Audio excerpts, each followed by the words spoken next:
سے درود پاک کی کثرت کیجیے، زیادہ سے زیادہ درود پاک اور درود و سلام پڑھیے۔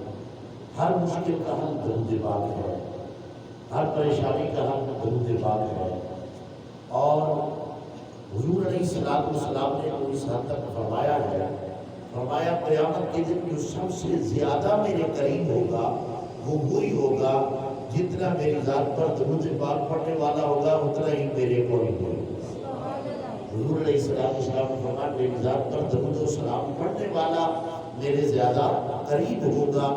اب جتنا درود پاک پڑھتا جائے گا اتنا ہی حضور علیہ السلام کا قرب حاصل کرتا جائے گا۔ تو نبی کریم علیہ السلام کے غلاموں،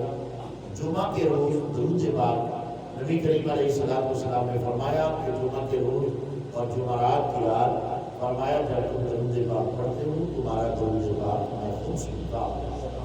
حضرت سیدنا ابو طلحہ رضی اللہ تعالیٰ کو روایت ہے، آپ فرماتے ہیں کہ نبی کریم علیہ السلام نے ارشاد فرمایا کہ ایک مرتبہ وہ کہتے ہیں کہ میں حضور علیہ السلام کی بارگاہ میں حاضر ہوا تو میں نے دیکھا حضور علیہ السلام بڑے خوش نظر آئے، حشاش ہے، آپ بھی خوش ہو جائیں، حضور کی سنت پوری ہو جائے۔ حضور علیہ السلام بڑے حشاش بشاش ہیں، بڑے خوش ہیں۔ میں حضور علیہ السلام کی بارگاہ میں حاضر ہوا، عرض کرتا ہوں یا رسول اللہ صلی اللہ تعالیٰ علیہ وسلم آپ بڑے خوش ہیں، آج بڑے حشاش بشاش ہیں۔ فرمایا ابھی میرے پاس سے جبریل علیہ السلام گیا، یا رسول اللہ صلی اللہ تعالیٰ علیہ وسلم جبریل علیہ السلام؟ حضور علیہ السلام نے فرمایا ہاں میرے پاس جبریل علیہ السلام آئے تھے اور انہوں نے آ کر عرض کی کہ یا رسول اللہ صلی اللہ تعالیٰ علیہ وسلم میرا اللہ فرماتا ہے جو آپ کا امتی آپ کی ذات پر ایک مرتبہ درود پاک پڑھے گا نا، میں اللہ اور میرے فرشتے اس کے لیے 10 رحمتیں دیں گے، اس کے نامہ اعمال میں 10 رحمتیں لکھ دیں گے۔ فرمایا اس کے 10 گناہ مٹا دیں گے، فرمایا اس کے 10 درجے بلند کر دیں گے۔ پھر اسی حدیث کے اگلے الفاظ ہے، فرمایا کریم آقا علیہ السلام نے فرمایا جو مجھ پر ایک مرتبہ سلام پڑھے گا اللہ فرماتا ہے میں اس پر 10 بار سلامتی نازل فرماؤں گا، 10 بار سلام بھیجوں گا، 10 بار اس پر سلامتی نازل فرماؤں گا۔ تو کتنا آسان عمل ہے، اس میں نہ کوئی زور ہے، نہ کوئی محنت ہے، نہ کوئی مشقت ہے، مفت میں، اور ایسا عمل جو اللہ کا پسندیدہ عمل ہے۔ اور پھر درود پاک ایسا عمل ہے، آپ بیٹھ کے پڑھے، چلتے ہوئے پڑھے، کھڑے ہو کے پڑھے، آپ لیٹ کے پڑھے، آپ جیسے پڑھے اللہ کی بارگاہ میں قبول ہے، دکھلاوے کے طور پر کیوں نہ پڑھے، پھر بھی درود پاک قبول ہے۔ یہ درود پاک ایسا عمل ہے تو میرے کریم آقا علیہ السلام کے غلاموں جو درود پاک پڑھتا ہے تو درود پاک کی برکت سے اللہ تبارک و تعالیٰ اس کی دنیا بھی روشن فرماتا ہے، اس کی آخرت بھی روشن فرماتا ہے۔ نبی کریم علیہ السلام کے غلام حضرت سیدنا علی المرتضیٰ شیر خدا حیدر کرار کرم اللہ وجہہ رضی اللہ تعالیٰ آپ ارشاد فرماتے ہیں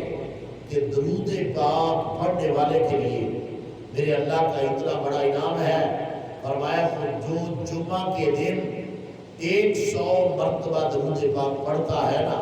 تو اللہ تبارک و تعالیٰ اس کے لیے خاص انعامات کی بارش نازل فرماتا ہے، اس کے لیے جنت میں محل تیار فرماتا ہے،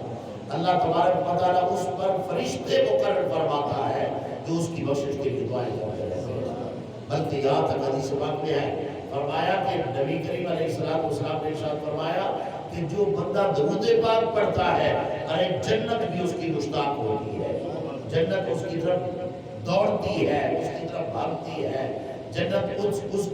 اس کا شوق رکھتی ہے، اے درود پاک پڑھنے والے آجا میں تیرا انتظار کر رہا ہوں۔ تو درود پاک ایسا عمل ہے، درود پاک بکثرت پڑھیے اور جتنا بھی ہو سکے زیادہ سے زیادہ پڑھیے اور درود پاک پڑھتے جائیے، اپنی منازل طے کرتے جائیے۔ نبی کریم علیہ السلام کے غلاموں آپ نے دیکھا یہ درود پاک کا عمل کوئی آج سے نہیں ہے، یہ میں نے عرض کر دیا، اسی آیت مبارکہ کے حوالے سے آپ دیکھیں نا تو اللہ تبارک و تعالیٰ نے ہمیں بتا دیا اے لوگوں نہیں تھے تو میں اپنے یار پر درود بھیجتا تھا، تم آ چکے ہو تو پھر میرا یار تمہارے درود کا محتاج نہیں ہے، ہاں ہاں تم یہ عمل کرو گے تو میں تمہیں بلندیاں عطا کروں گا، تمہیں عزت عظمت عطا کروں گا۔ فرمایا کل من علیہا فان ویبقی وجہ ربک ذو الجلال والاکرام، ارے تم ختم ہو جاؤ گے، فنا ہو جاؤ گے، فرمایا پھر بھی یہ مت سمجھنا میرے معبود پر درود پھر بھی رہے گا۔ یا اللہ وہ کیسے؟ فرمایا اس لیے کہ مخلوق ساری فنا ہو جائے گی، میں خالق ہوں، میں باقی ہوں، فرمایا میرے معبود پر درود بھی باقی رہے گا۔ اور درود پاک کی تاریخ کتنی پرانی ہے، اگر اس حوالہ سے بھی دیکھا جائے تو کتنی پرانی ہے،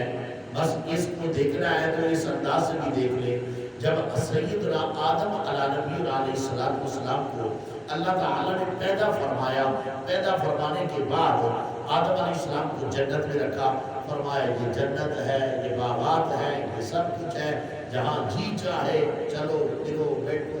فرمایا جہاں سے جی چاہے کھاؤ پیو، اللہ تبارک و تعالیٰ نے اجازت دی۔ تو حضرت سیدنا آدم علیہ السلام نے دائیں بائیں آگے پیچھے دیکھا، اپنے جیسا انہیں کوئی نہ نظر آیا، کیونکہ باقی تو ساری پوری مخلوق تھی۔ سیدنا آدم علیہ السلام کو اللہ تبارک و تعالیٰ نے لباس بشریت میں پیدا فرمایا، تو آپ نے دائیں بائیں دیکھا، آگے پیچھے دیکھا، تو اپنے جیسا کوئی نہ نظر آیا، تو آپ نے اپنے آپ کو تنہا سمجھا، تو پھر اللہ تبارک و تعالیٰ نے آپ پر اونگ کو غالب فرمایا، جیسے اونگ آتی ہے تو آپ کی بائیں پسلی سے اللہ تعالیٰ نے حضرت اماں حوا کو پیدا فرمایا۔ جب دیکھا حضرت اماں حوا کو، انہوں نے اپنے ہم جنس کو دیکھا تو اس وقت رغبت شوق بڑھا کہ میرے جیسا بھی کوئی ہے، اس طرف شوق بڑھا، تو جب اس طرف بڑھنے کا ارادہ کیا تو اللہ تبارک و تعالیٰ نے فرمایا نہ ایسے نہیں، فرمایا پہلے ان کا حق مہر ادا کرو، پہلے ان کا حق مہر ادا کرو۔ یا اللہ کیا حق مہر ہے؟ فرمایا 10 مرتبہ میرے معبود کی ذات پر درود بھیجو، یہ حق مہر ہے۔ صحیح کتنی تیرے باپ سیدنا آدم علیہ السلام کی تاریخ پرانی ہے، یوں سمجھ لے اپنی زبان میں سمجھتا ہے تو اتنا ہی درود پاک پرانا ہے۔ تو فرمایا میرے معبود کی ذات پر درود بھیج، اس وقت درود بھیجا گیا، اور ہمارے باپ سیدنا آدم علیہ السلام کا جو حق مہر تھا وہ کیا تھا؟ وہ حضور کی ذات پر درود پاک تھا۔ تو درود پاک پڑھا، اور درود پاک کی برکت سے پھر اللہ تبارک و تعالیٰ نے ان کا آپس میں نکاح فرما دیا، اور اس اعتبار سے انہوں نے پھر وہاں پر جہاں جتنی دیر اللہ تعالیٰ نے چاہا وہاں ٹھہرے رہے۔ پھر اللہ تبارک و تعالیٰ نے جب زمین پر بھیجا تو زمین پر آنے کے بعد پھر ان کی اولاد کا سلسلہ آگے جاری ساری ہوا۔ تو عرض کرنے کا مقصد یہ ہے کہ درود پاک ایسا عمل ہے کہ جس کو بکثرت کیجیے اور پڑھیے، جتنا بھی زیادہ سے زیادہ پڑھیں گے اتنی تمہاری مشکلیں حل ہوتی جائیں گی، پریشانیاں دور ہوتی جائیں گی، غم چھٹتے جائیں گے، اور تمہاری نیکیاں بڑھتی جائیں گی۔ اللہ تبارک و تعالیٰ ہم سب محبت کے ساتھ پڑھنے کی توفیق نصیب فرمائے، اور اس یقین کے ساتھ درود پاک پڑھا کریں کہ ہم پڑھ رہے ہیں گنبد خضرا کے مکی، ہمارے آقا صلی اللہ تعالیٰ علیہ وسلم ہمیں دیکھ بھی رہے ہیں، ہمارا درود پاک سن بھی رہے ہیں۔ بلکہ حضور علیہ السلام کی حدیث پاک ہے، حضور علیہ السلام نے فرمایا کہ میں اس حد تک جانتا ہوں، فرمایا کون میرا امتی میری ذات پر درود پاک پڑھ رہا ہے، اور کس کا بیٹا پڑھ رہا ہے، اور کس قبیلے سے ہے۔ حضور علیہ السلام قبیلے تک کا ذکر فرمایا، حضور علیہ السلام اس کا سارا ذکر فرما کر اس بات کا حضور نے ارشاد فرما دیا کہ لوگوں درود پاک کیسا عمل ہے۔ ایک درود پاک پڑھنے کی برکت سے صرف تیرا ذکر نہیں ہوتا، تیرے ماں باپ کا بھی ذکر ہوتا ہے، تیرے قوم قبیلے کا بھی ذکر ہوتا ہے، اور کتنا عظیم انسان ہے۔ تو اس لیے ذرا دو جملے مل کے پڑھ لیتے ہیں، پڑھیے صلی علی نبی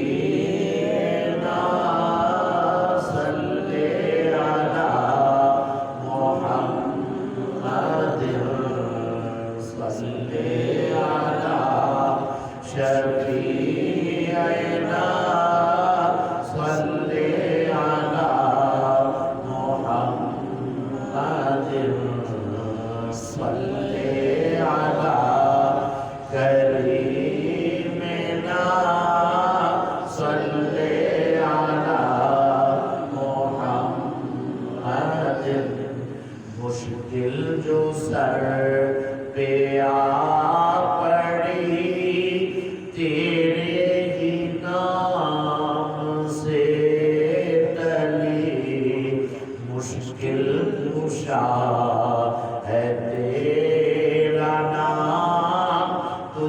پر درود اور سلام صلی علی